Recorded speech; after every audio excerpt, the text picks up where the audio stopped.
মদ্যপান, ধূমপান ও মাদক সেবন স্বাস্থ্যের পক্ষে ক্ষতিকর।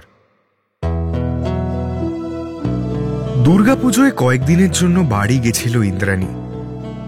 কেন গেছিল নিজেও জানে না, বরং কলকাতায় অর্জুনের সাথে কাটিয়ে যাওয়া ষষ্ঠীটাই ওর এই বছরের পুজোর সেরা দিন। উত্তর কলকাতায় অনেক হেঁটেছিল দুজন। সেই হাঁটার সঙ্গী ছিল অর্জুনের সঙ্গে চলতে থাকা অবিরাম গল্পগুজব, তর্ক, হাসি ঠাট্টা। 2 ফুটপাত উপচে পড়া মানুষজন, রাস্তার দুপাশে অঢেল দোকান, দিন জোড়া বেনিয়মের পরে বেনিয়ম। বাগবাজার ঘাটের কাছে বসে উল্লাসে ফেটে পড়া শহরটার শব্দ শুনছিল চোখ বন্ধ করে। শেষমেশ পা যখন আর চলছিল না, ও বেলায় কোটি মানুষের মারিয়ে যাওয়া ধুলোর ফুটপাথে বসে পড়েছিল দুজন। আলোয় আলোয় শহরের সব ধুলো যেন মায়া হয়ে গেছিল সেদিন। ক্লান্তিকেও ভীষণ প্রিয় লাগছিল ওর, কিন্তু সমস্ত প্রিয় দিনই ফুরিয়ে যায়। এই সুখ স্মৃতিটুকু নিয়ে বাড়ি গেছিল। জগদীশপুরের ঠাম্মি ছাড়া কে আছে ওর? ঠাম্মি তো আর ঠাকুর দেখতেও যায় না। সারাদিন বাড়ি বসেছিল, মাঝে মাঝে ঠাম্মির সাথে গল্প করছিল। কখনো ঠাম্মির কোলে মাথা রেখে একটু ঘুমোনোর চেষ্টা করছিল, আবার কখনো কানে হেডফোন গুঁজে নিজেকে ও বাড়ির সমস্ত জাগতিক শব্দের থেকে বিচ্ছিন্ন করে দিচ্ছিল। তারপর উৎসব শেষে কলকাতায় ফিরে এসেছিল একই রুটিনে। খাতায় কলমে উৎসব চলে গেলেও তার একটা রেশ থেকেই যায়। মানুষের চলাফেরায় তখনও উৎসবের স্লথ গতি, যেন দেহটা কিছুতেই টানতে পারছিল না তারা। রাস্তায় তখনও পড়েছিল উৎসবের বাতিল পোশাক। সুখের বিষয় এর মধ্যে ঘটেছিল একটাই, ফেরার দিন স্টেশনে ইন্দ্রাণীকে আনতে এসেছিল অর্জুন। কি সামান্য একটা কাজ ওর কাছে বড় অসামান্য মনে হচ্ছিল। ওর ফেরার ট্রেনের সময়, অবস্থান মাথায় রেখে কেউ এসে দাঁড়িয়েছিল প্ল্যাটফর্মে। এই যে শহরে পা দিয়েই ও অর্জুনের মুখটা দেখেছিল, তাতেই যেন সমস্ত ক্লান্তি ধুয়ে মুছে সাফ হয়ে গেছিল। তারপর সেই এক রুটিন, প্ল্যাটফর্ম থেকে নেমে বাইরে আসা, চা সিগারেট, আড্ডা। অথচ তখনও কিন্তু কারুবাসনা দেখতে যাওয়ার জন্য কেটে রাখা 2টো টিকিটের প্রসঙ্গ অর্জুন তুলল না। অক্টোবরের শেষ সপ্তাহে পার্ক স্ট্রিট সিমেট্রি গেছিল অর্জুন আর ইন্দ্রাণী। আইডিয়া অবশ্যই অর্জুনের। মেট্রো স্টেশনে আসতে বিস্তর দেরি করেছিল অর্জুন, তার জন্য ইন্দ্রাণী বেশ কিছু কড়া কথাও শুনিয়ে দিয়েছিল। অর্জুন ছেলেটা রাশ ভারী, ওর সঙ্গে 2 কথা বাড়তি বলতে ভয় লাগতো কয়েক মাস আগে পর্যন্ত। ওকে অমন 2 কথা শোনাবার সাহস ইন্দ্রাণী কোত্থেকে সঞ্চয় করেছিল ওই জানে। তবে কড়া কথা শুনেও কোনো প্রতিবাদ করেনি অর্জুন, সব হজম করে নিয়েছিল হাসি মুখে। অর্জুনের তরফ থেকে পাল্টা কোনো কথা ভেসে না আসায় ইন্দ্রাণী বেশ অস্বস্তিতেও পড়েছিল। ওর ভেতরে যে কি চলছিল তা বোঝার তো উপায় ছিল না। পার্ক স্ট্রিট সিমেট্রি যখন পৌঁছলো তখন দুপুরের শেষ প্রহর। ইন্দ্রাণী সিমেট্রির চারদিকে চোখ বুলিয়ে জিজ্ঞেস করল, আচ্ছা আমরা কি কবরের ওপরে বসব? অর্জুনের প্রশ্নে হেসে উঠেছিল হো হো করে। পার্ক স্ট্রিট সিমেট্রি যে আসলেই একটা কবরখানা, এ তথ্য যেন কলকাতার যুবক যুবতীরা দিব্যি ভুলে মেরে দিয়েছিল। তারপর ইন্দ্রাণীর দিকে তাকিয়ে বলল, এটা যে সময়কার আশা করি সব ভূতেরই আবার পুনর্জন্ম হয়ে গেছে। আপনি নির্দ্বিধায় বসুন। এই এক বিকেলের জন্য তারা মনে হয় না আপনার উপর জবরদখলের মামলা করবে। বসুন। অর্জুনকে নির্বিকারভাবে কবরের ওপর বসতে দেখে ইন্দ্রাণীও বসল। অর্জুন ওর কাঁধে ঝোলানো শান্তিনিকেতনী ব্যাগ থেকে ইন্দ্রজালের কায়দায় বের করে আনলো 2টো কাগজ। 2টো কাগজই ইন্দ্রাণীর চোখের সামনে মেলে ধরে নাটকের কায়দায় বলল, সে তো শখ হলো, জীবন হলো না। কারুবাসনা নাম দেখেই চোখ জলজল করে উঠল ইন্দ্রাণীর। অর্জুনকে ধন্যবাদ জানাতেই যাচ্ছিল, হঠাৎ ওর চোখ পড়ল তারিখের দিকে। 2রা নভেম্বর সন্ধে। পাংশু মুখে বলল, ওদিন রিতমের আসার কথা যে কলকাতায়। প্রথমবারই স্পষ্ট শুনতে পেয়েছিল অর্জুন, তবুও প্রায় না শোনার ভান করে বলল, কার আসার কথা? রিতমের, কলকাতা আসবে বলেছিল 2 তারিখ। ওহো, আমি আসলে জানতাম না। এই শো তো ঘন ঘন হয় না, টিকিট পেয়েছিলাম তাই কিনে নিয়েছিলাম। এ নাটক নিয়ে তো কথাও হয়েছিল আপনার সাথে। হ্যাঁ, ওজন্যই তো আমার তো ভীষণ যেতে ইচ্ছে করছে।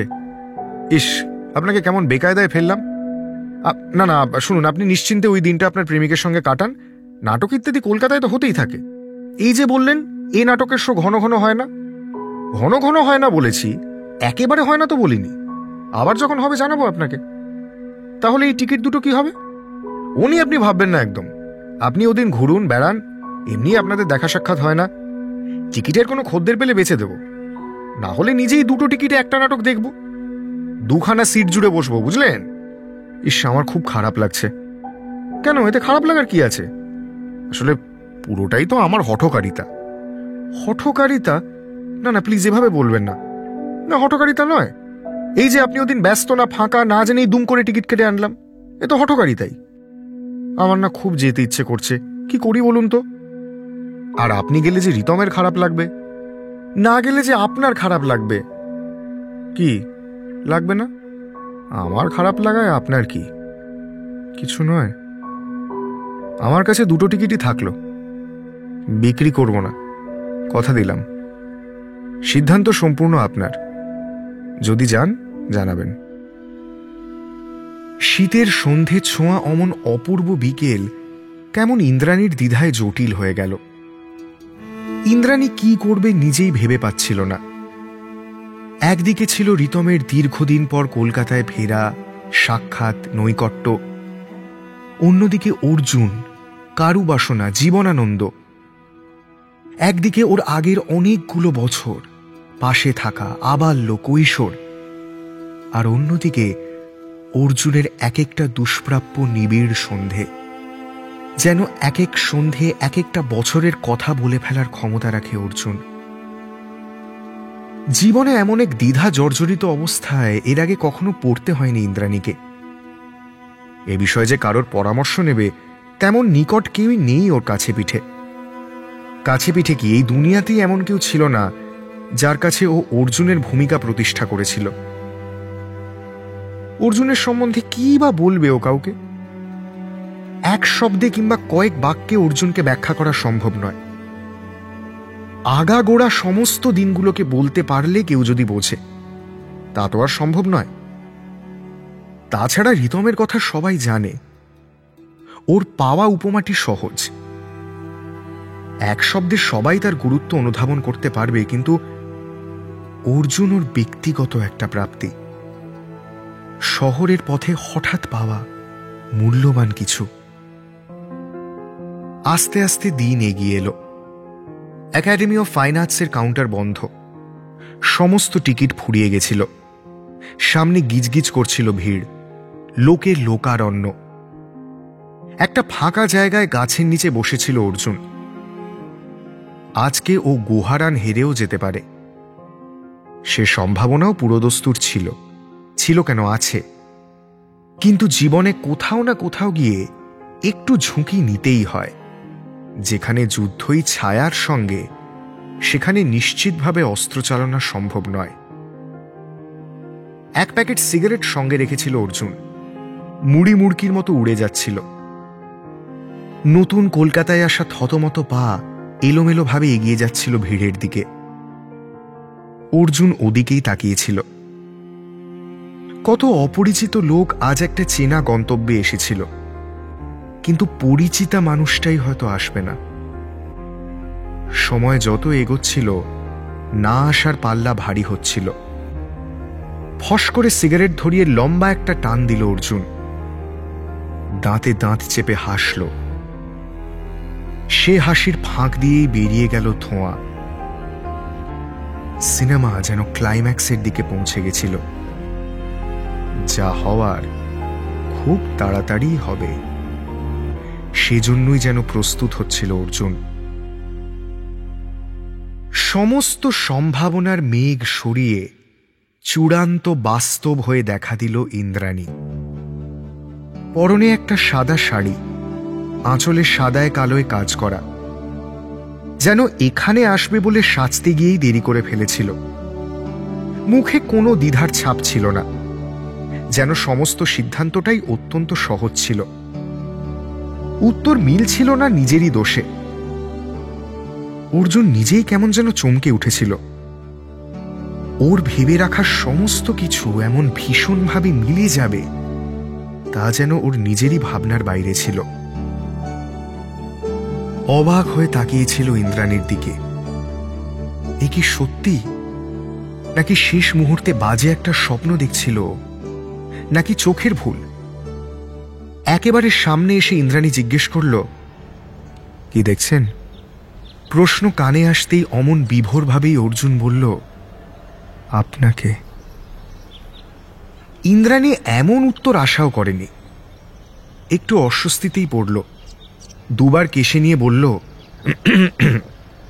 না না, তাহলে এবার চলুন, শো তো শুরু হয়ে যাবে, দরজা বন্ধ হয়ে যাবে, নাটকটাই দেখা হবে না। বাধ্য ছেলের মতো অর্জুন উঠে দাঁড়ালো। পুড়ে ছাই হয়ে যাওয়া সিগারেটটাকে জুতোয় মারিয়ে হেঁটে গেল ইন্দ্রাণীর সাথে, যেন ওকে কোনো এক জোরালো কায়দায় সম্মোহিত করা হয়েছিল। অথচ কে কার সম্মোহনে কোথা অবধি পৌঁছে যায় আর কেউ না বুঝুক, আপনি তো বুঝতেই পারছেন, তাই না? এই একটা সন্ধ্যের সিদ্ধান্ত ইন্দ্রাণীকে অনেকটা বদলে দিয়েছিল, কিংবা বলা ভালো, ইন্দ্রাণীর মধ্যে বদল হয়ে যাওয়া অনেক কিছু ওকে ঠেলে দিয়েছিল এই সিদ্ধান্তের দিকে। ঋতম নিজেও বুঝতে পারছিল, যা ওর ছিল তার সবটুকু না হলেও অধিকাংশই খোয়া গেছিল। কি করবে তা ভেবে পাচ্ছিল না। রাতের বেলা ফোন করেছিল ইন্দ্রাণীকে, সরাসরি প্রশ্ন করেছিল, আচ্ছা, আমার প্রতি তোর ভালোবাসা কি এখনো নিখাদ?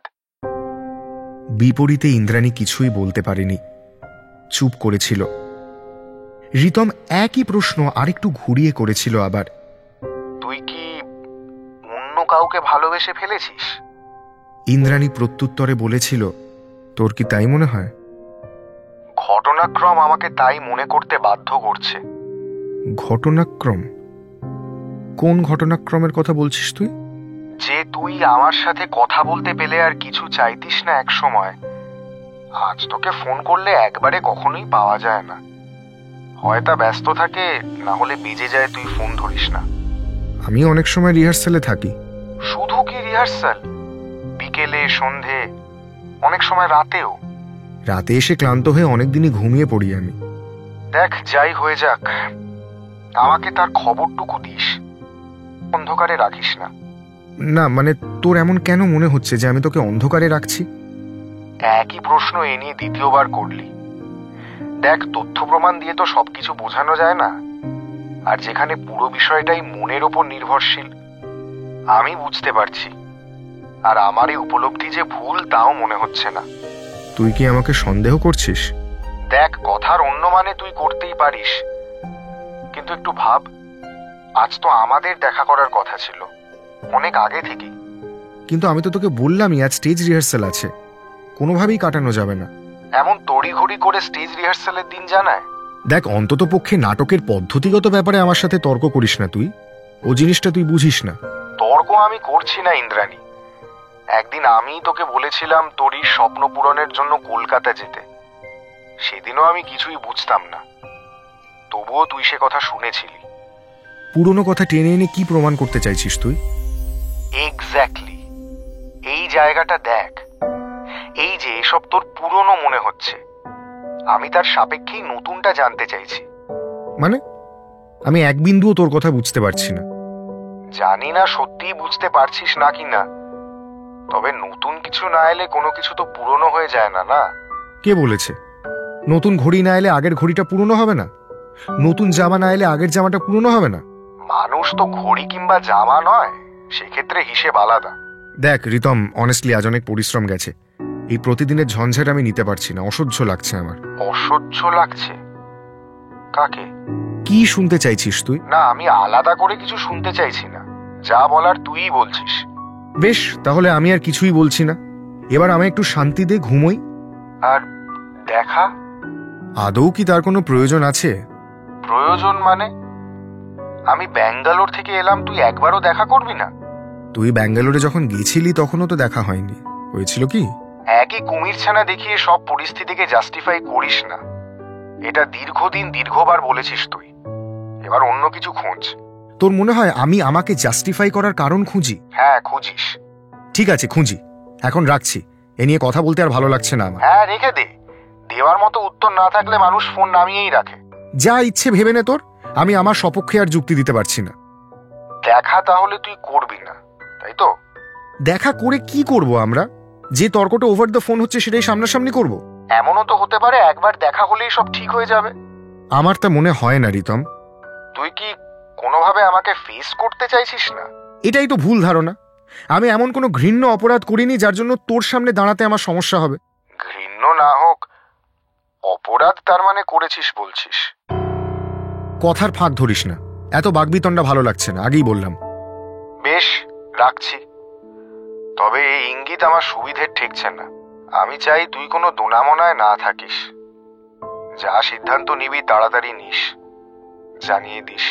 কোন সিদ্ধান্তের কথা বলছিস তুই? সে তুইও ভালো করে জানিস। আপাতত রাখছি আমি। রিতম ওদিক থেকে ফোনটা কেটে দিল। চোখ ছলছল করে উঠল ওর। এতদিনের দৃঢ় কোনো বিশ্বাস যেন ভেঙে যাচ্ছিল। দীর্ঘদিন ধরে ওর জমানো ঐশ্বর্য যেন নিমেষে লুট হয়ে গেল। নিঃস্ব লাগছিল নিজেকে, যেন কোথাও কিচ্ছু নেই আর ওর। কি লাভ অত দূরে চাকরির? কি হবে টাকা জমিয়ে তা যদি শহরে এসে প্রিয় মানুষটার সাথে উড়িয়েই না দেওয়া যায়? মানুষ তো এত সব করে নিজের শখটুকু পূরণের জন্যই। আজ যেন সমস্ত শখ স্বাদ উবে গেছিল ওর। এই পৃথিবীকে বড় বিস্বাদ লাগছিল। অন্ধকার ঘরে অনেকক্ষণ একা বসেছিল রিতম। হঠাৎ কপালে একটা স্পর্শ পেল। নারী স্পর্শ আলাদা করে বোঝা যায়, আর স্নেহের স্পর্শ আরো তীব্রভাবে অনুভব করা যায়। ছোট মা রিতমের পাশে বসে জিজ্ঞেস করলেন, কিরে, ইন্দ্রাণীর সাথে ঝগড়া হয়েছে? নিজেকে আর সামলে রাখতে পারল না রিতম। হাউ হাউ করে কেঁদে ফেলল ছোট মাকে জড়িয়ে। এর আগে ছোট মাকে কখনো জড়িয়ে ধরেনি রিতম। দুজনের বয়সের তফাৎ সামান্য। রিতমের সে খেয়াল না থাকলেও আচমকা পবিত্র সম্পর্কে কালিমা মাখাতে তো কেউই পিছপা হবে না। তবুও এই অন্ধকারে এই অসহায় ছেলেটাকে আষ্ঠে পৃষ্ঠে জড়িয়ে ধরল। একটা সামান্য আলিঙ্গন আত্মহত্যাকে প্রতিহত করার ক্ষমতা রাখে। শূন্য দৃষ্টিতে রিতম জড়ানো স্বরে বলল, ছোট মা, আমার বোধহয় সব হারিয়ে গেছে, সব। আর কখনো ফিরে পাওয়া যাবে না ছোট মা, সবটা। ছোট মা কিচ্ছু জিজ্ঞেস করল না, মাথায় হাত বোলাতে থাকল। এই সামান্য সান্ত্বনাই সেদিন হয়তো বাঁচিয়ে দিয়েছিল রিতমকে, না হলে একটা অঘটন ঘটতেই পারত। ইন্দ্রাণীর মধ্যে দিয়েও হাজার একটা চিন্তার ওঠাপড়া চলছিল, তবে মনে মনে ও অনেকটা এগিয়ে গেছিল। অর্জুনই ওর সেই কাঙ্ক্ষিত পুরুষ, আর কেউ নয়, যার সাথে সামান্য কথা বললেই জীবনের সব নীরবতার আখর ভরে ওঠে।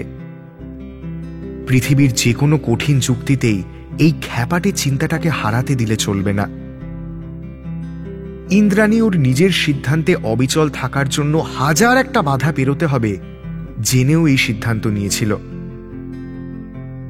ইচ্ছেকে দমন করে আফসোস করার চেয়ে ইচ্ছে পূরণ করে পস্তানো অনেক ভালো ব্যাপার।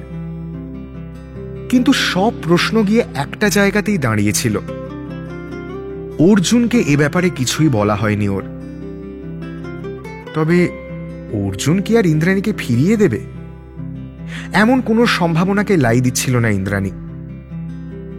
এই তো একাডেমি অফ ফাইন আর্টসের সামনে গাছের নিচে বসা অবস্থায় ইন্দ্রাণীর দিকেই মুগ্ধভাবে তাকিয়ে বলেছিল ওকেই দেখছে। সত্যিটাকে স্বীকার করার সাহস যে অর্জুনের মধ্যে আছে, এটুকু বিশ্বাস ইন্দ্রাণীর ছিল।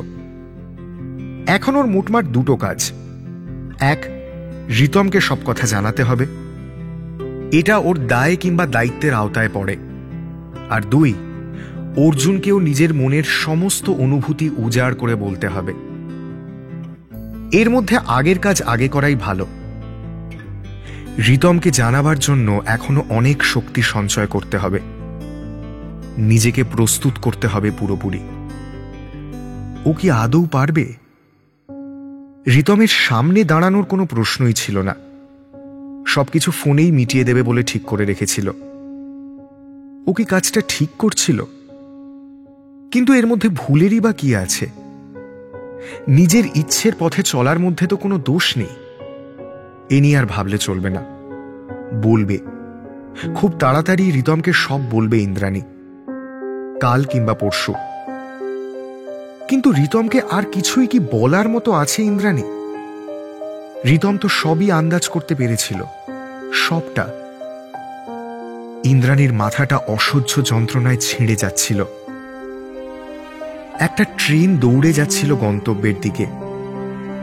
জানলা দিয়ে তাকালে দেখা যাচ্ছিল দূরের বরফাবৃত পাহাড় চূড়া।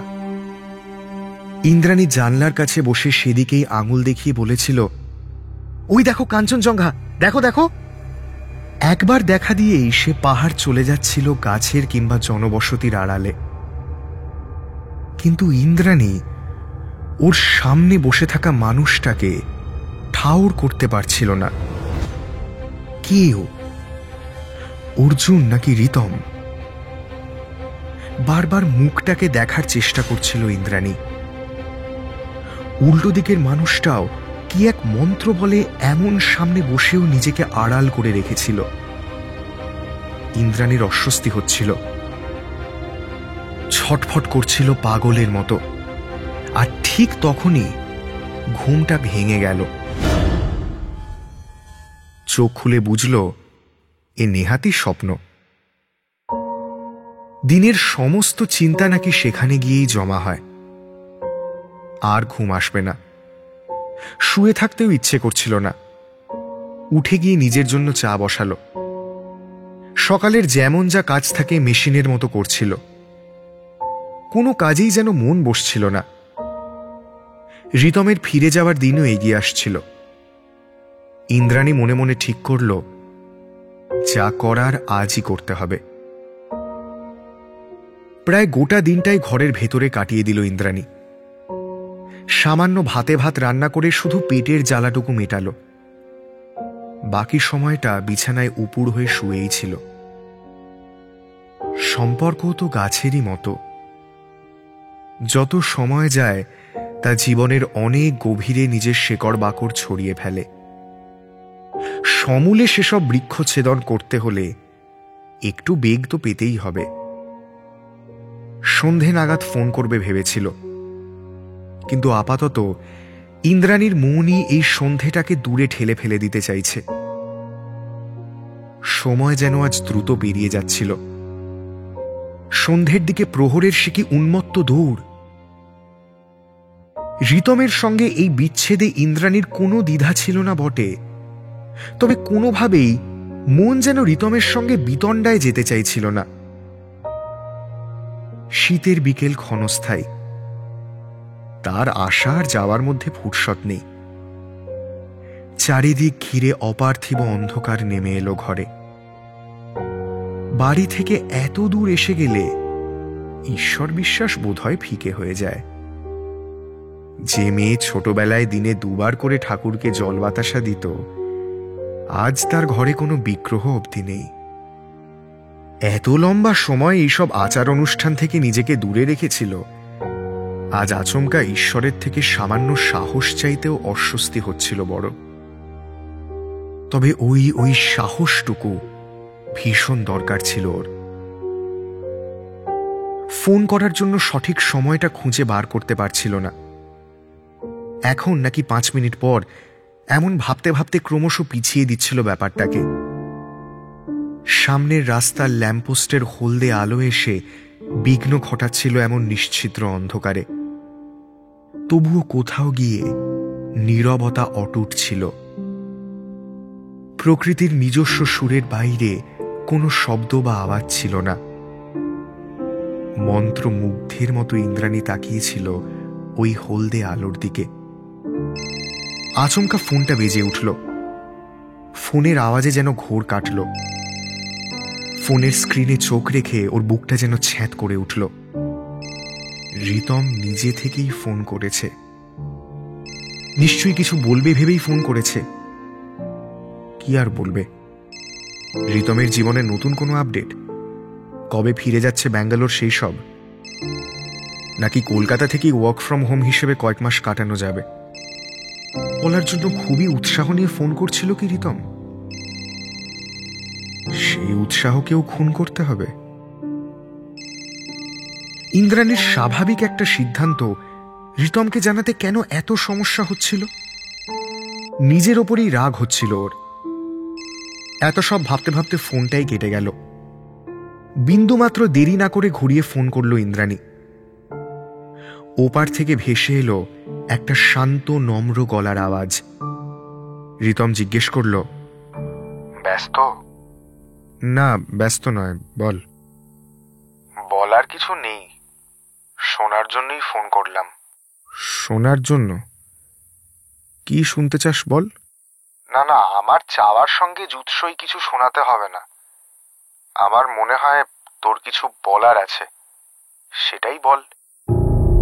আমার বলার আছে? হ্যাঁ আছে, মানে হ্যাঁ আছে, কিন্তু তুই কি করে জানলি? জানি। বল এবার, স্পষ্ট করে, কোনো দ্বিধা না রেখে বল। দ্বিধা? না, কোনো দ্বিধা নেই তো আমার। দ্বিধা থাকবে কেন? কোনো দ্বিধা নেই। তুই এরকম নার্ভাস হয়ে যাচ্ছিস কেন? দ্বিধা নেই তো বুঝলাম, বল এবার। রাইট, আমি মনে হয় আর পারবো না, বুঝলি? কি পারবি না? এই সম্পর্কটাকে বাঁচিয়ে রাখতে। পারবি না কেন বলছিস? তুই কি পারার খুব চেষ্টা করেছিলি? না, মানে তা করিনি। তাহলে পারবো না বলছিস কেন? সরাসরি রাখবো না বললেই তো চলে। তুই এত স্থির শান্ত কি করে আছিস বলতো এই কথাটা শুনে? বাক্য গঠনের ভুল ধরছিস আমার। কেন? তুই কি ভেবেছিলি ভেঙে পড়বো, কান্নাকাটি করব, তোর দুটো পা ধরে বলবো প্লিজ ইন্দ্রাণী আমায় ছেড়ে যাস না, তাহলে তোর ভালো লাগতো বুঝি? না তা নয়, বাট কিচ্ছু বলবি না তুই? আমি কি বলবো? ও হ্যাঁ, থিয়েটারের অভ্যেসটা রাখিস, ওটা ছাড়িস না। ভালো থাকিস। তোর খুব কষ্ট হবে না রে? কষ্ট হবে কেন? থিয়েটার করে তুই খুব বিখ্যাত হয়ে গেলে? তা আক্ষেপ হতে পারে, আফসোস হতে পারে। তুই কি ইয়ার্কি মারছিস? এমা ইয়ার্কি কই, যা সত্যি তাই তো বলছি। তুই এত শান্ত নির্বিকার মানে কিভাবে? তার আগে বল সুপাত্রটি কে? সৌভাগ্যবানের সাথে আমার একবার আলাপ করাবি না? কার কথা বলছিস তুই? সেই ছেলেটা যার কথা তুই একবারও আমাকে বলিসনি এই কদিনে, অথচ যার কথাই বেশিবার ভেবেছিস, যার সঙ্গেই কাটিয়েছিস বেশিরভাগ সময়। আমি কোনো প্রেম করছি না রিতম, তুই ভুল ভাবছিস। প্রেম করছিস এ কথা তো বলিনি। খুব একটা ভুল ভাবছি না, তুইও তা জানিস। কেউ একজন তো আছেই। কাউকে থাকতেই হবে? শুধুমাত্র একটা সম্পর্ক ফুরিয়ে যেতে পারে না? তর্কের খাতিরে পারে, সে তো থিওরিটিক্যালি আদর্শ গ্যাসও হয়, কিন্তু বাস্তবে তো তা সম্ভবপর নয়। তাছাড়া তোর সাথে আমার কোনো তীব্র ঝগড়া বিবাদও হয়নি। আচমকা কোনো তৃতীয় ব্যক্তির উপস্থিতি ছাড়াই এই সিদ্ধান্ত, এই আমি মনে করি না। আপাতত তোর মনে করাকে সঠিক প্রমাণিত করতে পারলাম না, দুঃখিত। আরে দুঃখ পাস না, কবি বলেছেন তোমাকে দুঃখিত করা আমার জীবন ধর্ম নয়। আমিও তাই বলছি। যাই হোক, এবার রাখি। রেখে দিবি? হ্যাঁ রেখেই দি। শেষ মুহূর্তে আর কথা কাটাকাটি ভালো লাগছে না রে। ভালো থাকিস রিতম। তা তো থাকতেই হবে। এভাবে বলিস না। আমি খুব স্বাভাবিকভাবেই বলছি ইন্দ্রাণী। কোনো এক অচেনা অনুভূতি থেকে তোর এটাকে অস্বাভাবিক মনে হচ্ছে। বেশ, তাই রাখি। ফোন রেখে দিল ইন্দ্রাণী। ওর যে খুব কষ্ট হচ্ছিল এমন নয়, বড় অদ্ভুত লাগছিল। ওর ভেবে রাখা কোনো কিছুর সাথেই এই দৃশ্য মিলল না। ও যা বলবে ভেবেছিল তা বলা হলো বটে, তবে যে বজ্রপাত ঘটার ছিল তা ঘটল না। স্বাভাবিকের থেকেও নির্বিকার দেখালো রিতমকে, যেন নতুন করে ওর কিছুই হারালো না। যা হারিয়ে গেছিল তা যে পাকাপাকিভাবে হারিয়ে গেছে তার একটা খবর পেয়ে নিশ্চিন্ত হলো মাত্র। এতে ইন্দ্রাণীর এত অদ্ভুত কেন লাগছিল ও তাও বুঝতে পারছিল না। যে বাড়তি ঝঞ্ঝাটের ভয়ও পাচ্ছিল তা না হওয়ায় হিসেব মতো ওর খুশি হওয়ার কথা, কিন্তু তার হচ্ছিল কই। অন্ধকারের মধ্যে বাইরে থেকে ধেয়ে আসা হলদে আলো স্মৃতির মতো লাগছিল। সেই কবেকার বন্ধুত্ব, প্রেম, ঘনিষ্ঠতা, স্পর্শ সবই আজ থেকে কেমন অর্থহীন হয়ে গেল। পুরনো যা কিছু সবই যেন কেবলই অপচয়। এক সন্ধে সমস্ত সঞ্চয়কে অপচয় হিসেবে চিহ্নিত হতে দেখেই কি ওর এই অদ্ভুত অনুভূতি?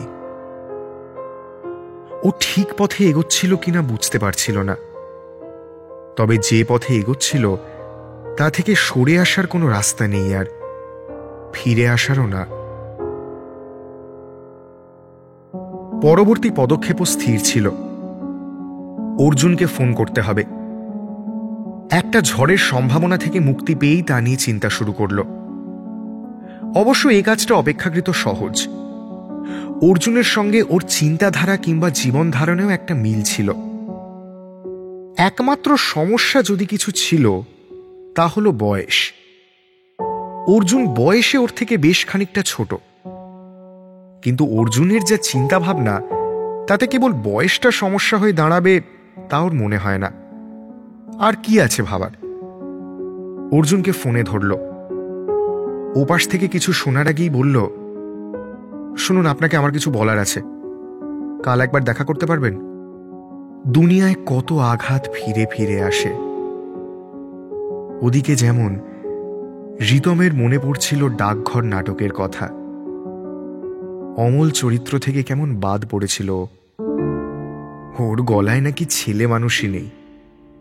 ওই একটা না থাকা যেন ওর জীবনের গল্পটাকে শুরুতেই এমন দিশায় ঠেলে দিয়েছিল। আজকেও সে জীবন বদলালো কই? আজও ও বাদ গেছিল ওর একটা ভীষণ প্রিয় চরিত্র থেকেই। সম্পূর্ণ অচেনা অন্য একজনকে সে চরিত্রে অভিনয় করতে দেখা যাবে আজ থেকে। নীরবে মঞ্চের সামনে থেকে সরে আসা ছাড়া রিতমের আর কিছুই করার ছিল না। এই শান্ত নিস্তব্ধ প্রস্থানটুকু রিতম ছাড়া আর কেউ মনে রাখবে কি? এই পৃথিবীর আর কেউ জানল কি ওর এই চরম দুঃখটুকু? ওদিকে অবশ্য ইন্দ্রাণী ওর জীবনের মূল স্রোত বদলে ফেলেছিল। একটা সামান্য জিনিস না হারানো গ্রামের মেয়ে আজ একটা জলজ্যান্ত মানুষ স্বেচ্ছায় হারিয়ে ফেলল। স্বেচ্ছায় কি আদৌ কিছু হারানো যায়? যেন ভীষণ গতিতে সামনে এগিয়ে যেতে যেতে হাত ধরে থাকা মানুষটাকেই পেছনে ফেলে দিল, আলগা করে দিল মুঠো। একবার পেছন ফিরে তাকালো না অবধি। সামনে ওর বিস্তৃত এক জীবন। সে জীবনে কত আলো, উচ্ছ্বাস। যেখানে হৃদকম্পন মন্থর হয়ে যাচ্ছিল সেখান থেকে সরে আসায় দোষ কই? ফোন ধরা অবস্থাতেই নিজের মনকে আরেক প্রস্থ 16 আনা বুঝিয়ে সুঝিয়ে অর্জুনকে প্রস্তাব দিল কাল দেখা করার। কারণ হিসেবে ইন্দ্রাণী বলল, আপনাকে কিছু বলার আছে। কুণ্ডলি পাকানো কালো ধোঁয়া শরতের আকাশকে গ্রাস করলে বোঝা যায় আগুন লেগেছে। তেমনি এই সাক্ষাৎ প্রস্তাবের নেপথ্যে থাকা আগুনের আঁচ অর্জুন পাচ্ছিল। ও ভেবে দেখল এইবার পালানোর সময় আসন্ন। যে ছায়ার সঙ্গে যুদ্ধেও নেমেছিল তা এখনই থামানো দরকার। স্থিরভাবে না জানলেও অর্জুন নিজের সম্ভাব্য জয় টের পাচ্ছিল। কিন্তু এ এমনই যুদ্ধ যেখানে অর্জুন কেবল সম্রাটকে হারাতেই আগ্রহী, সাম্রাজ্য দখলের কোনো স্বাদ নেই। ইন্দ্রাণীর প্রস্তাব সরাসরি নাকচ করা মুশকিল। আমতা আমতা করে অর্জুন বলল, কাল মানে শুনুন না, কাল তো মানে আমার এক বোন, হ্যাঁ বোন, মামাতো বোন কলকাতা আসবে। তার কিছু কাজ আছে। হ্যাঁ মানে কিছু না, অনেক কাজ আছে, সেগুলো করাতে তার সাথে সাথে ঘুরতে হবে। কাল তো পারবো না। ইন্দ্রাণী প্রায় সঙ্গে সঙ্গে জিজ্ঞেস করল, মামাতো বোন? মামাতো বোন আবার কোত্থেকে এলো?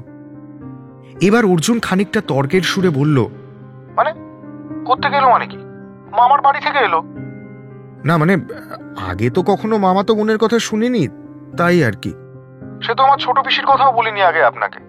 মায়ের ফুল দাদার কথাও আপনি জানেন না। পরিবারের আনাচে কানাচে কত মানুষ থাকেন, তাদের কথা আলাপ হওয়া মাত্র সবাইকে বলা সম্ভব? আলাপ হওয়া মাত্র? আমার সাথে আপনার এই মাত্র আলাপ হলো বুঝি? আর আমিও কি সবাই গোত্রীয়? অর্জুন এসব তর্কের উত্তর দিতে চাইছিল না, আবার পালাবার জুৎসই কোনো অজুহাতও খুঁজে পাচ্ছিল না। অনেকক্ষণ ফোনের ওপারে চুপ করে থাকল। তারপর ইন্দ্রাণী ফের প্রশ্ন করায় বলল, এসব প্রশ্নের উত্তর না হয় সাক্ষাতেই দেব। ইন্দ্রাণী এই ইঙ্গিতে হয়তো খানিক লজ্জাই পেল। শূন্যে যে সৌধ সে নির্মাণ করছিল তা আরো উচ্চতা পেল। আনন্দে গদগদ হয়ে ফোন নামিয়ে রাখল ইন্দ্রাণী। সেই ভবিষ্যৎ সাক্ষাতের জন্য অপেক্ষা করতে থাকল। কিন্তু কোনো এক অজ্ঞাত কারণে সে সাক্ষাৎ ক্রমশ পিছিয়ে যাচ্ছিল।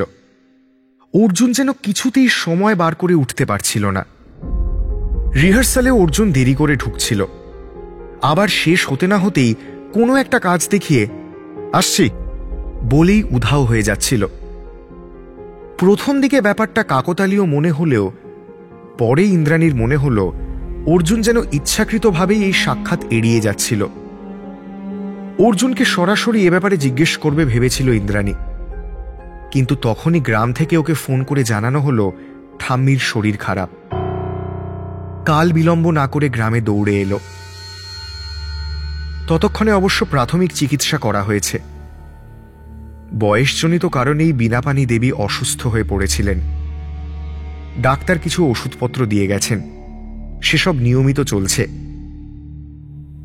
ইন্দ্রাণী তবুও অনেক চিন্তাভাবনা করে বেশ কদিন ওখানেই থেকে গেল। একদিন সন্ধেবেলা ঠাম্মির কোলে মাথা রেখে শুয়েছিল। কপালে হাত বোলাতে বোলাতে বীণাপানি দেবী বললেন, আমার তো বয়স হচ্ছে মা, আজ আছি কাল নেই। রিতমের সাথেই যখন বিয়ে করবি, এইবার তাহলে বিয়েটা সেরেই ফেল, তারপরেও তো থিয়েটার করতে পারবি। তোর একটা হিল্লে না করে দিয়ে আমি যে মরেও শান্তি পাবো না দিদি ভাই। উঠে বসল ইন্দ্রাণী। ঠাম্মির দিকে ফিরে বলল, তোমার কেন মনে হয় বলো তো রিতমের সাথে বিয়ে হলেই আমার একটা হিল্লে হয়ে যাবে? আমি রোজগার করি না বলে? বীণাপানি দেবী এ প্রশ্নে অল্প অবাক হলেন। ঠাম্মিকে এমনভাবে এমন প্রশ্ন এর আগে কখনো করেনি ইন্দ্রাণী। ঠাম্মি ওকে নিয়ে এমন কিছু ভাবে বলে মনেও হয় না ওর। তবে বোধহয় রিতমের নাম শুনে নিজেকে স্থির রাখতে পারল না শেষমেশ। প্রশ্নটা করল বটে, কিন্তু উত্তরের জন্য অপেক্ষা করল না। নিজের ভ্রান্তি বুঝতে পেরে এক ছুটে অন্য ঘরে চলে গেল। বেশ অনেকক্ষণ পরে আবার ফিরল ঠাম্মির কাছে।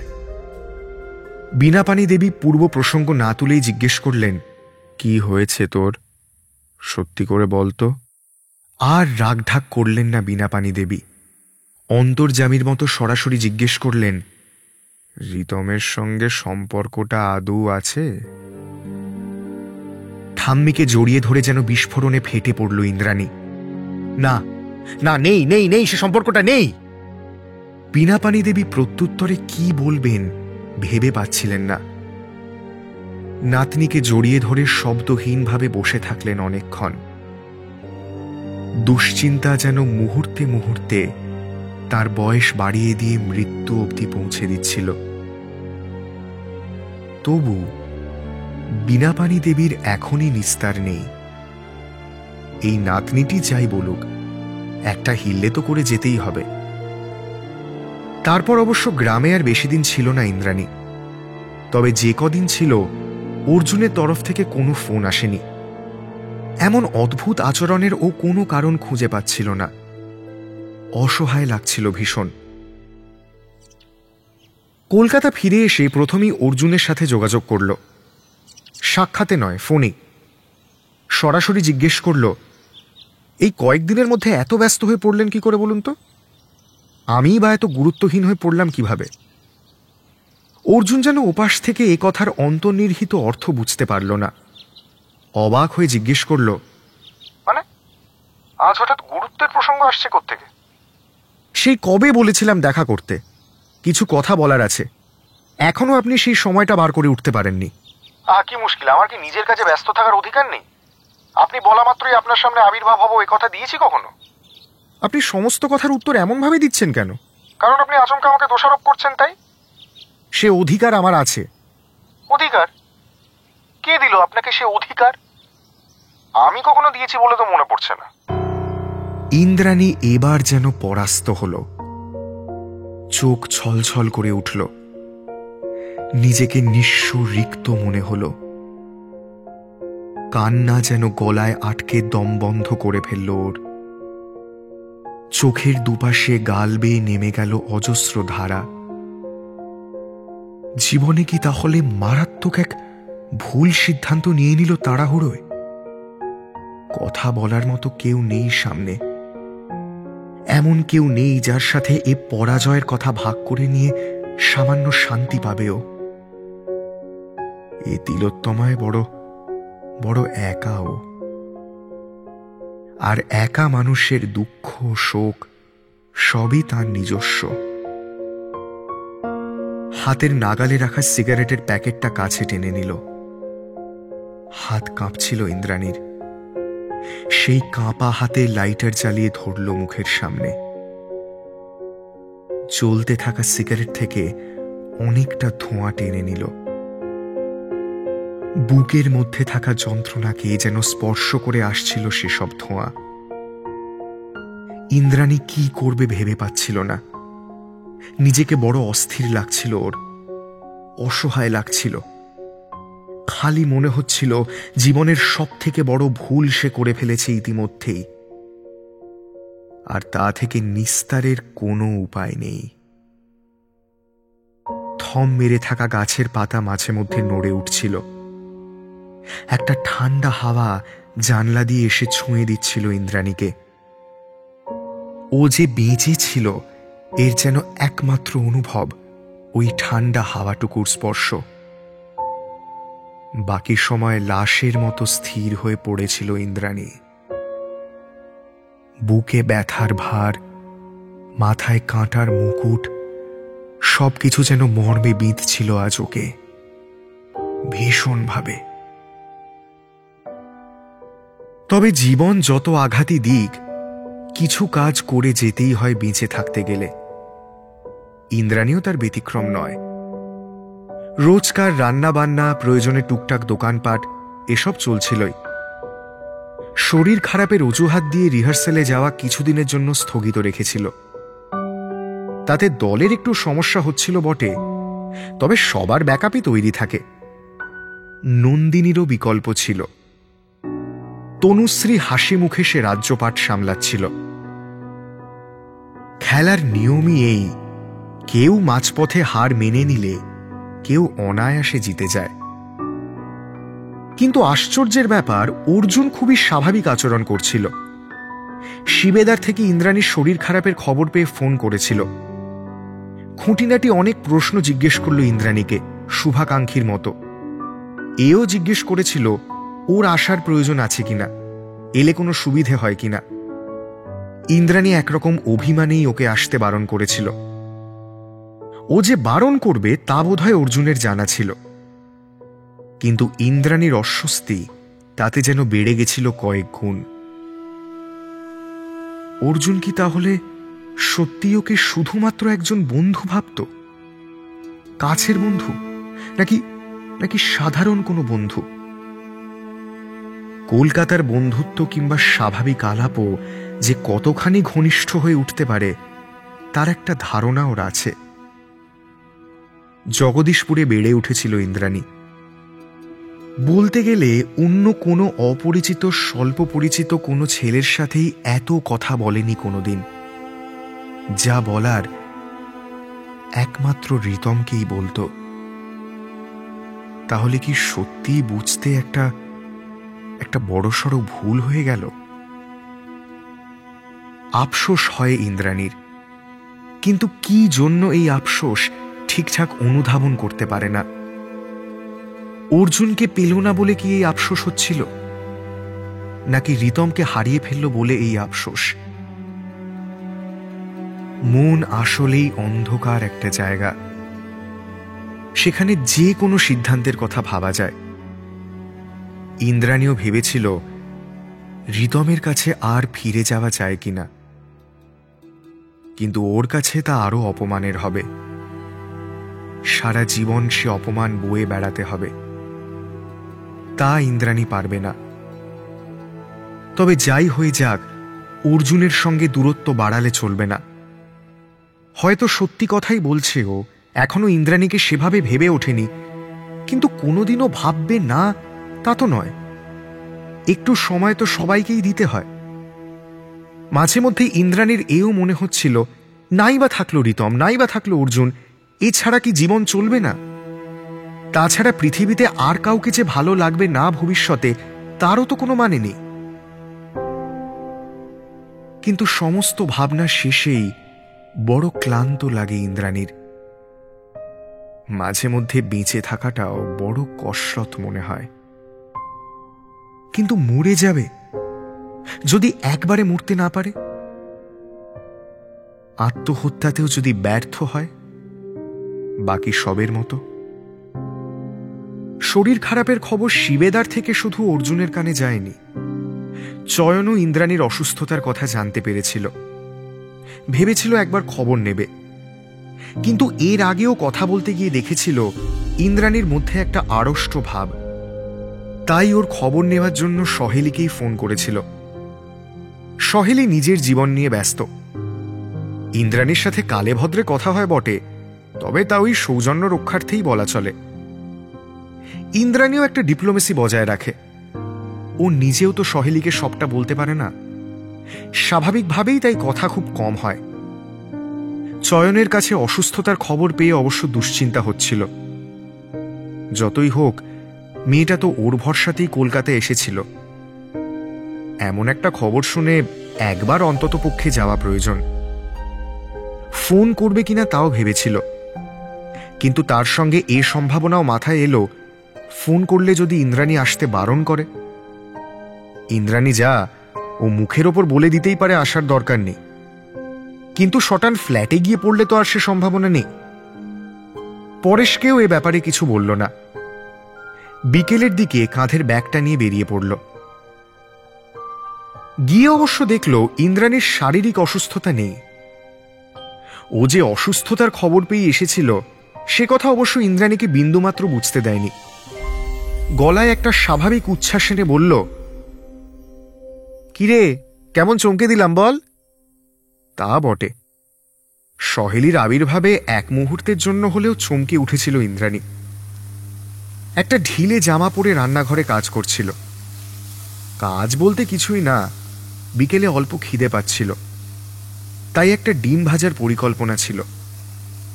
আজকালকার ডিমের যা সাইজ, তাই ভেবেছিল একটু পেঁয়াজ আর লঙ্কা কুচি দিয়ে দেবে। সেজন্য পেঁয়াজ কাটছিল ইন্দ্রাণী। পেঁয়াজে ভীষণ ঝাঁজ, চোখ জ্বলছিল, আর বেরিয়ে এসেছিল 2-1 ফোঁটা জল। সেদিকে চোখ পড়তেই সহেলি ওর 2 কাঁধ শক্ত করে ধরে জিজ্ঞেস করল, এই কি হয়েছে তোর? বাঁ হাতের উল্টো পিঠ দিয়ে চোখ মুছল ইন্দ্রাণী। প্রসঙ্গ ঘুরিয়ে বলল, আয় ভেতরে বস। নিজের জন্য ছাড়াও সহেলির জন্য একটা ডিম ভেজে আনলো প্লেটে, পাশে একটা চামচ। মুখোমুখি বসল দুজন। বেশ খানিকক্ষণ নীরবতার পর সহেলি জিজ্ঞেস করল, কি রে বল, কি হয়েছে তোর? ইন্দ্রাণী পেঁয়াজ আর ঝাঁঝের কথা বলল। সহেলির সে উত্তর পছন্দ হল না, কিংবা বিশ্বাস হল না। বিশ্বাস অবিশ্বাস সম্পূর্ণটাই মনের ব্যাপার। তাই ইন্দ্রাণীকে আপাতত সেই দীর্ঘ গল্পটারই অবতারণা করতে হল। সে গল্প শুরু হল রিতমের সাথে ওর বিচ্ছেদ দিয়ে। সহেলি চমকে উঠে বলল, হ্যাঁ, তোদের সম্পর্কটা ভেঙে গেছে? কবে? দিনের হিসেব তো নেই রে আমার কাছে। কিন্তু এতদিনের একটা সম্পর্ক ভেঙে গেল? আমি তো এখনো সবাইকে তোদের কথা বলে বেড়াই। এরকম প্রেম এ যুগে জাস্ট ভাবাই যায় না। আর কাউকে বলে বেড়াস না, তাহলেই তো হলো নাকি? কিন্তু সম্পর্কটা ভাঙলো কেন তা তো বলবি আমায়। কিছু সম্পর্ক ক্ষয়িষ্ণু পাহাড়ের মতো রে, বহু যুগ ধরে ক্ষয়ে যায়, কিংবা আচমকা ধস নামে, সব তছনছ হয়ে যায়। রিতম কি অন্য কারোর সাথে, মানে তেমন কিছু? না না, তেমন কিছু নয়। আন্দাজের বসে ওকে দোষ দিস না প্লিজ। আই এম সরি, কিন্তু এখন তো অধিকাংশ প্রেম এভাবেই ভাঙে। প্রতিটা সম্পর্ক আলাদা হয় সহেলি, সেসব সম্পর্কের হিসেব নিকেশও আলাদা আলাদা। আচ্ছা বেশ, তা না হয় বুঝলাম, কিন্তু তুই এবার বল এরকম কেন হলো? আসলে বোধহয় দূরত্ব, জানিস, কিংবা জীবনযাত্রার হঠাৎ একটা বদল, দুজনের ক্ষেত্রেই। যে আমার সারাদিন কথা বলার কেউ ছিল না, তাকে আজ সারাদিন হয় রিহার্সাল, না হলে পার্সোনালি টিমমেটদের সাথে গল্প আড্ডা দিতে হয়। আর রিতমেরও অফিস থেকে ফিরে নিজেকে একা মনে হয়। ওই সময়টায় আমাকে না পেলেই মেজাজ বিগড়ে যায়। নিত্য অশান্তির ঠেক হয়ে গেছিল সম্পর্কটা, দম বন্ধ হয়ে আসছিল, তাই বেরিয়ে এলাম। তা বেশ করেছিস, কিন্তু এখনো যে তুই মুক্ত বায়ুতে শ্বাস নিচ্ছিস এমনটা তো মনে হচ্ছে না। ব্যাপার কি বলতো? এইবার ইন্দ্রাণী পড়ল সমস্যায়।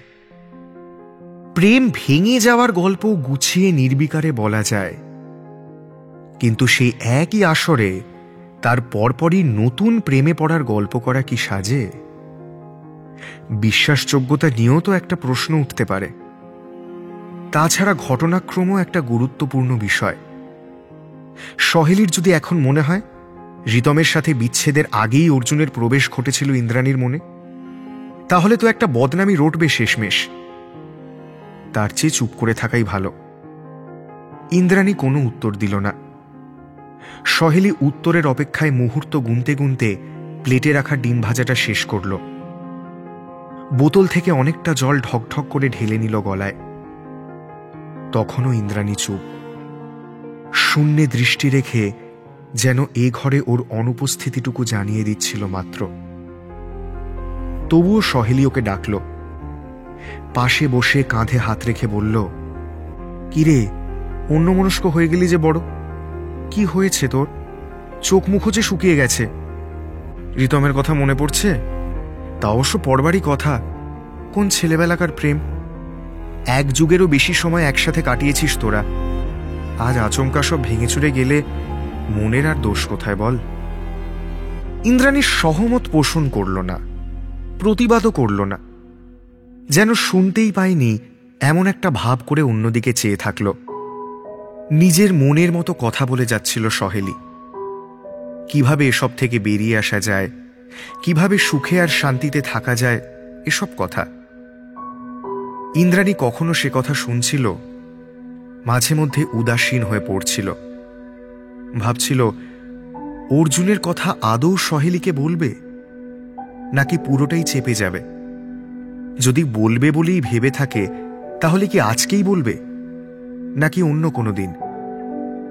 এসব ভাবতে ভাবতেই বিছানা থেকে সিগারেটের প্যাকেটটা নিয়ে এগিয়ে দিল সহেলির দিকে। সহেলি একটা সিগারেট নিল। ইন্দ্রাণী প্যাকেট থেকে শটান ঠোঁটে আটকালো একটা সিগারেট। ইন্দ্রাণীর কায়দার দিকে একভাবে অনেকক্ষণ চেয়েছিল সহেলি।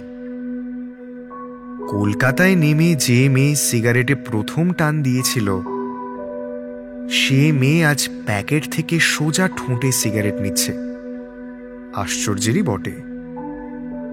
দু ঠোঁটের ধোঁয়া জমে গোটা ঘরে যেন নীরব মেঘের হাট বসিয়ে ফেলল। সে ধোঁয়া মেঘ বাদ দি, এবার বরং অর্জুনের মনের অন্ধকারে একটু আলো ফেলে দেখি।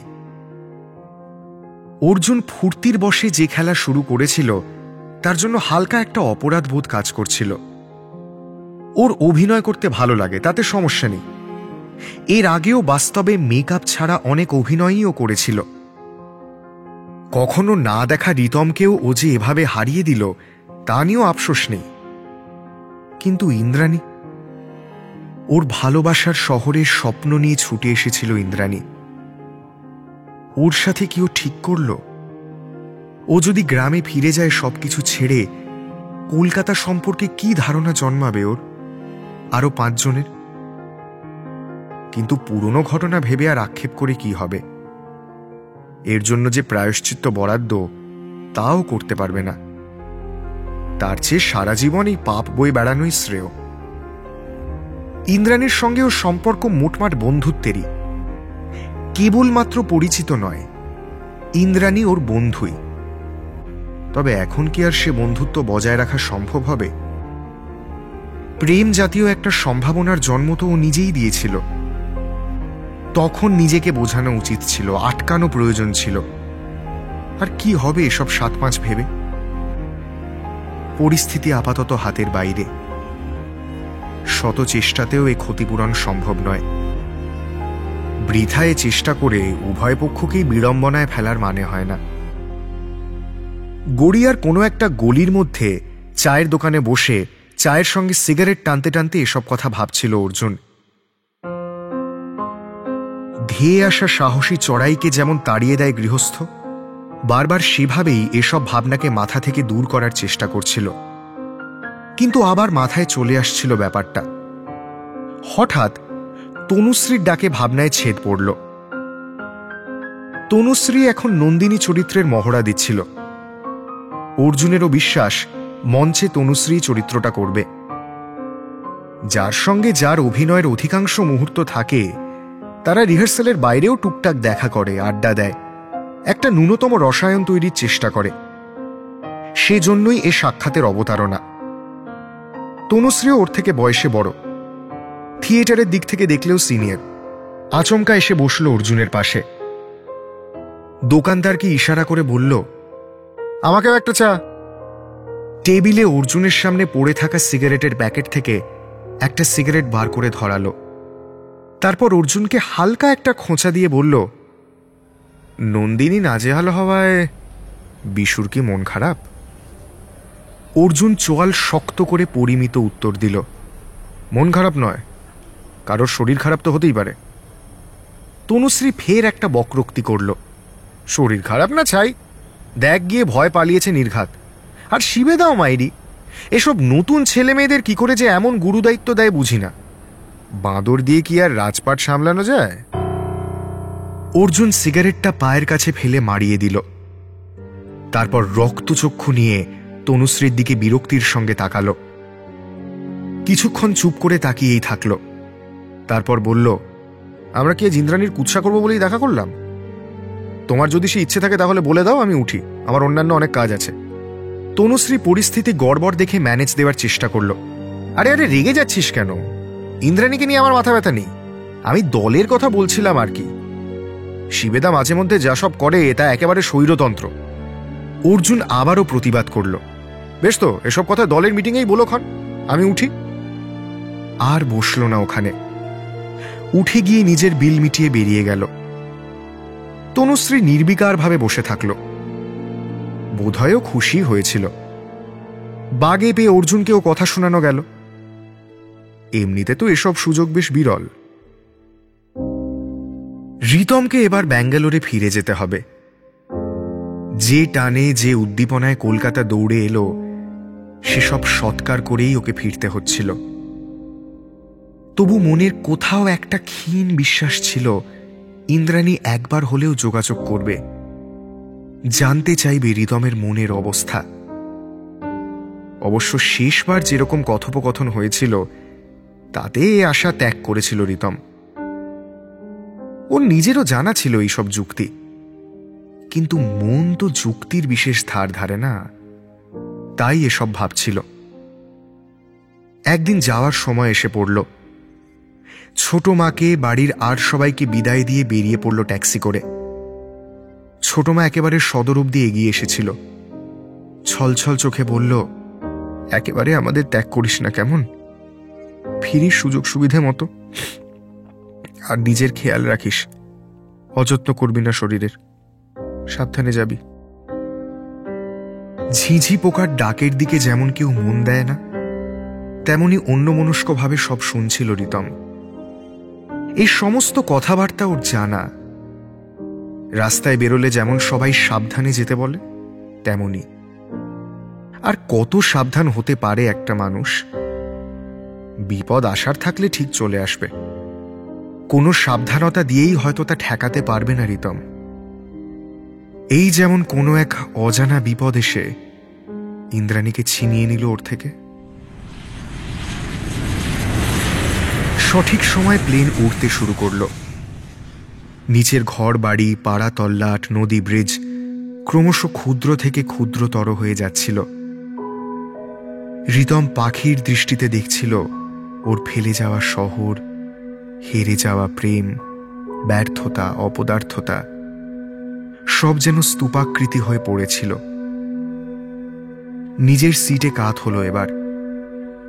আপাতত চারপাশে মেঘ। অদ্ভুত লাগে এই মেঘের ভিড়ের দিকে চেয়ে থাকলে, তাই চোখ বুঝল। বোধহয় ঘুমিয়েই পড়েছিল। ঘুম ভাঙল এয়ার হোস্টেসের ডাকে। ওর বরাদ্দ স্যান্ডউইচ আর পমগ্রেনেট জুস চলে এসেছিল। এসব কমপ্লিমেন্টারি। ওখানে খাবারের যা দাম, আগে থেকে এসব কায়দা করে রেখেছিল বলে রক্ষে। এই একটা বছরে যেন খুব তাড়াতাড়ি বেড়ে গেছিল ওর বয়স। অন্য একটা শহরে এখন একা থাকেও, একা নিজের খাবারের জোগাড় করে, বাড়িতে টাকা পাঠায়। দায়িত্ব আস্তে আস্তে কাঁধে এসে পড়ছিল। হেরে যাওয়া একটা ম্যাচের স্কোর লাইনের দিকে তাকিয়ে থেকে লাভ নেই। তবু মাঝে মধ্যে জানতে ইচ্ছে করছিল, ও না হয় হেরে গেল, কেউ কি জিতল আদৌ, নাকি সবকিছু অমীমাংসিত এখনো? ওদিকে ইন্দ্রাণীর মাথায় অন্য একটা চিন্তাও ঢুকেছিল। শেষবার যখন বাড়ি গেল, ঠাম্মির শরীর বেজায় খারাপ, বয়সও থেমে নেই। যতদিন ঠাম্মি বেঁচে আছে ও নিশ্চিন্ত, কিন্তু আচমকা যদি ঠাম্মির কিছু হয়ে যায়, বাবা যে ওর দায়িত্ব নেবে না এও ভালোই জানে। ফেলে হয়তো দিতে পারবে না, কিন্তু মেয়ের শখ পূরণ করতে এই কলকাতায় থাকা খাওয়ার খরচ পাঠানো এ ওর বাবার দ্বারা হবে না। হয়তো ইন্দ্রাণী আজ মেয়ে না হয়ে ছেলে হলেও ওর বাবা এ কাজ করতে পারত না।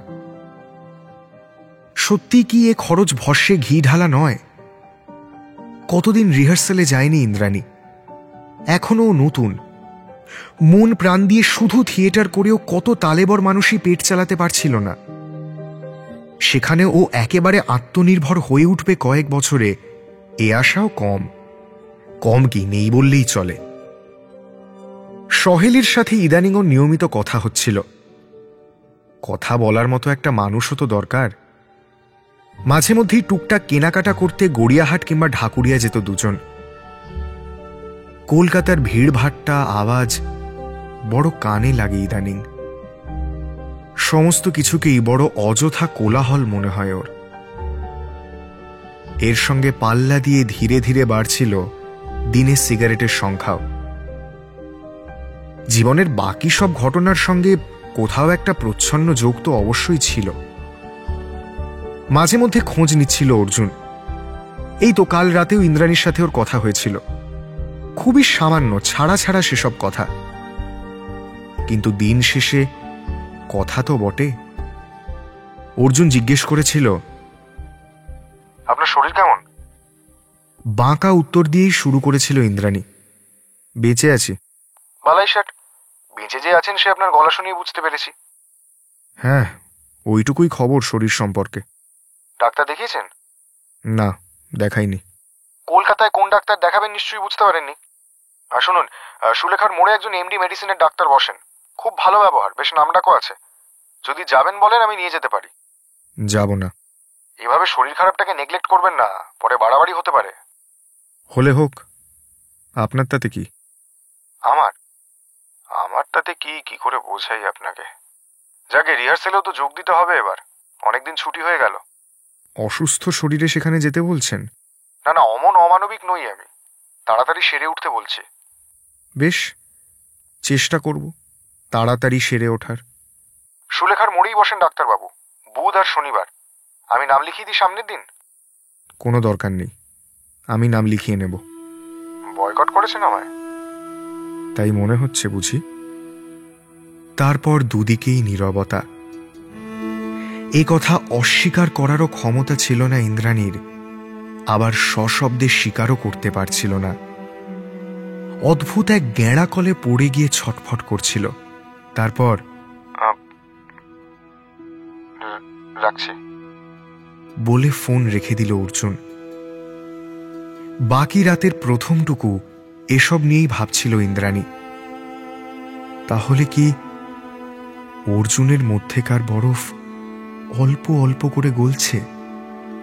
তাহলে কি তাড়াতাড়ি সমস্ত দুশ্চিন্তা গায়েব করে দিয়ে ওর কাছে ধরা দেবে অর্জুন?